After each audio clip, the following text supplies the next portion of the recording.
We're given very helpful instruction in chapter 3 because discipleship, like so many things in life, is work. We want to think that it's a natural high of the spiritual life to just be in love with other people and to just live kind of a utopian Christian experience with one another. But the fact is, it's really quite a grind. A lot of times it has a reward in our life, but oftentimes it's a give.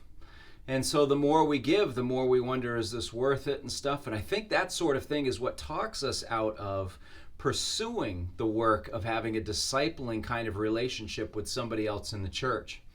We were told that discipling is really made up of many components like teaching and correcting. We model behavior for others, and of course, love is in the mix. You know, I think most people get stuck with the question of, do I have the ability to do any of those things, least of all of those things very well? In other words, aren't there better Christians that could do this kind of thing that I'm not as equipped to handle? I think it's a good question. I'm glad you asked, because in chapter 4, they're going to handle a lot of those objections. And I hope you see something in the mirror as you're going through that chapter, because we all have those objections, those hang-ups, and those temptations to create excuses to not pursue these kinds of things in our life.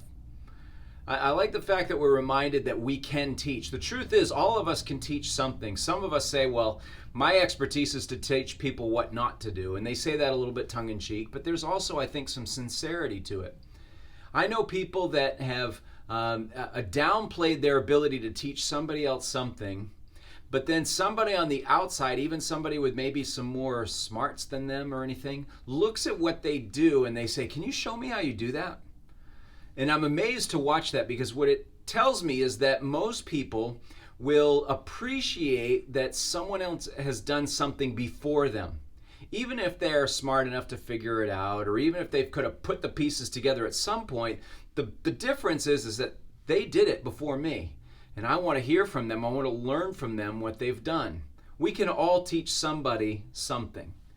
We can all correct other people. Some of us are a little more overbearing with the correction.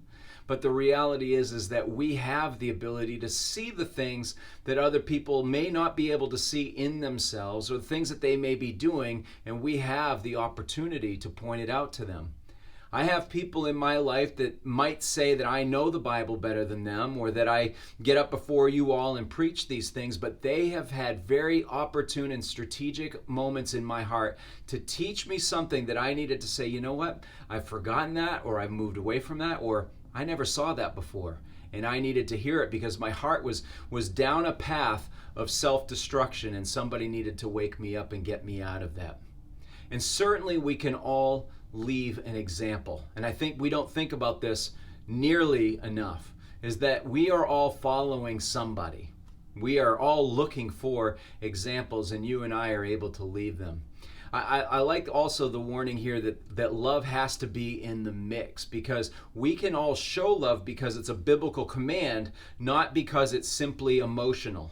If God was commanding us to feel something, then it would be a very cruel command on his part. But because he tells us that we can love, and that love is an action, and love is that sacrificial service into somebody else's life, we know I can do this. And this is, of course, a huge part of the discipling relationship. This chapter gave us a couple of tools that I'd like to just bring back to our memory. He really felt like he left me off the hook, and I hope you feel the same way. When Deaver wrote that we can find somebody that we already have a connection with, or somebody that we have a similar interest with, or perhaps similar work schedules or life schedules or that kind of thing. In other words, don't always think that if the Lord's calling you to something, it's going to be this forced thing, or you're going to have to hang out with somebody you don't like or something. It isn't always the case. In fact, a lot of the discipling relationship is with the people that you don't mind spending time with to begin with. There will be seasons where it's harder to do so, or there's a little bit more work involved. But this isn't a call just to go through the grind, that we can actually live this life with people we enjoy being around, and we all have somebody like that.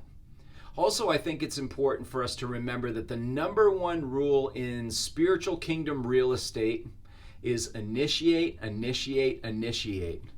You and I have to get out of ourselves and pursue somebody in order for one of these relationships to form. If we're just waiting for people to find us, that day may never come. And really, that isn't what the discipleship relationship is built on, because that's a selfish endeavor as opposed to the self-sacrificing aspect of love that we've already talked about. All of these things are going to come in balance. We're going to get them out of whack from time to time. We're going to practice and grow. And that's why the reminder in this chapter that humility is going to pave the way for lasting impact. We needed to be reminded of that. If we're going to do this well, we're going to do it humbly, we're going to do it eagerly, but we're going to do it anticipating that there's work involved here, that this isn't going to just be blessing upon blessing. Every day spent with somebody else is going to be a rewarding endeavor. This is going to be a grind, but there are those moments of pure blessing. And ultimately, it's what counts for eternity, and we have to remember that. So I hope this chapter was a real encouragement to you. I hope it was relatable to you, and I think it sets the tone for the instruction in the rest of the book. So we'll see you in chapter 4.